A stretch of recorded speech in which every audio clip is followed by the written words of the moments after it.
কি লাভ এই প্রোগ্রাম নিয়ে?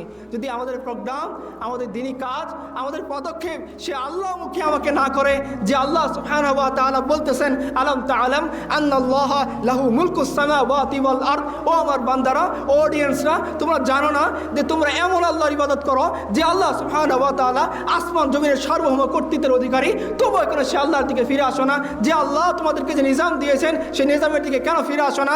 আজকে তোমাকে ডেমোক্রেসির বিরুদ্ধে বললে তুমি যে জেগে ওঠো, ডেমোক্রেসির বিরুদ্ধে কেউ আলাপ তুললে তার বিরুদ্ধে আলাপ করো।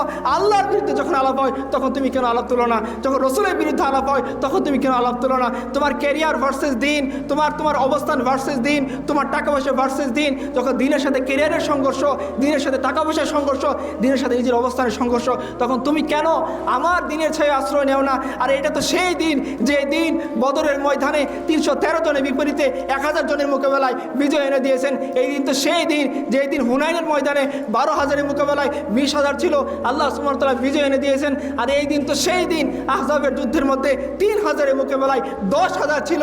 শেষ পর্যন্ত আপনারা জানেন, ইতিহাসের কিতাব বলতেছে যে কাফেররা তাদের যে ড্যাগ ছিল, তাদের তাবুত ছিল, এগুলো নিয়ে তারা পালিয়ে যেতে বাধ্য হয়েছে। এটা কি সেই দিন না?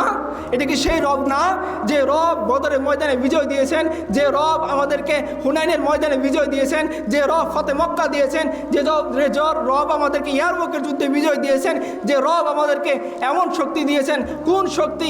চলেন ইতিহাসের পাতাকে জিজ্ঞাসা করেন। রাসূলুল্লাহ সাল্লাল্লাহু আলাইহি ওয়াসাল্লামের সাহাবী সাদ ইবনে আবি ওয়াক্কাস রাদিয়াল্লাহু আনহু, তিনি যখন সমুদ্রের মধ্যে দাঁড়িয়ে গিয়েছেন, দরিয়ার মধ্যে, দাজলা নদীর মধ্যে, তিনি জিজ্ঞাসা করতেছেন, ও আমার সঙ্গীরা, তোমরা কি চাও? এই যে আল্লাহ সুবহানাহু ওয়া তাআলার দিন সেটা এই পর্যন্তই সীমিত হয়ে যাক, নাকি দরিয়ার ওই পাশে নিয়ে যাব?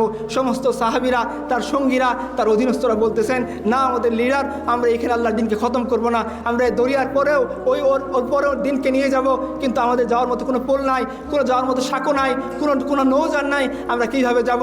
ওই মুসলিমদের আমির সাদ ইবনে আবি ওয়াক্কাস বলতেছেন, সে আল্লাহর উপরে ভরসা করো, ঘোড়াকে চালাও। ইতিহাসের কিতাব সাক্ষী। না না না, আমি কোনো বানোয়াট কাহিনী আপনাদেরকে বলতেছি না, আমি কোনো টিভি সিনেমার গল্প আপনাদের সামনে বলতেছি না, আমি হুমায়ুন আহমদের লেখা কোনো উপন্যাস আপনাদের সামনে বলতেছি না, আমি সেই কাহিনী বলতেছি যে কাহিনী নবী মুহাম্মদ রাসূলুল্লাহ সাল্লাল্লাহু আলাইহি ওয়াসাল্লামের সঙ্গী তার উম্মতের সাথে ঘটছে। তারাও উম্মত, আমরা উম্মত, কান খাড়া করে শুনি সেই ঘটনার শেষ বিন্দু কোথায় গিয়ে দাঁড়ায়। রাসূলুল্লাহ সাল্লাল্লাহু আলাইহি ওয়াসাল্লামের সাহাবীরা যখন তারা সেই ঘোড়া নিয়ে দাজলা নদী পার হয়ে গেলেন, তো দেখা গেল ঘোড়ার একটা খুরও সে দাজলা নদীর পানিতে ডুবে নাই। আল্লাহ সুবহান তাদেরকে পার করে দিয়েছেন। ইকবাল সে কথাকে স্মরণ করে বলেছেন, দাস্তো দাস্তে দরিয়া ভি না ছোড়ে হামনে, বেহের জুলমত পে দৌড়া দিয়ে ঘোরে হামনে। আরে জমিন তো দূরের কথা, আমরা তো পানিকেও ছাড়ি নাই, পানির উপরে আমরা ঘোড়া দৌড়িয়ে দিয়েছি। এই যে সাহাবায়ে কেরাম কিসের উপর ভিত্তি করে তার পানির উপর ঘোড়া ছুটিয়ে দিয়েছেন? ব্রিজের উপর ভিত্তি করে, সাঁকুর উপরে বেস করে, নাকি নৌজানের উপর ইয়াকিন করে? না ভাই, নৌজানের উপর ইয়াকিন করে না, ব্রিজের উপরে ইয়াকিন করে না, কোনো দুনিয়ার তাকতের উপর ইয়াকিন করে না, এক আল্লাহর উপর ইয়াকিন করে তারা তাদের ঘোড়াকে দরিয়ার বুকে চালিয়ে দিয়েছেন। ফলে কি হয়েছে?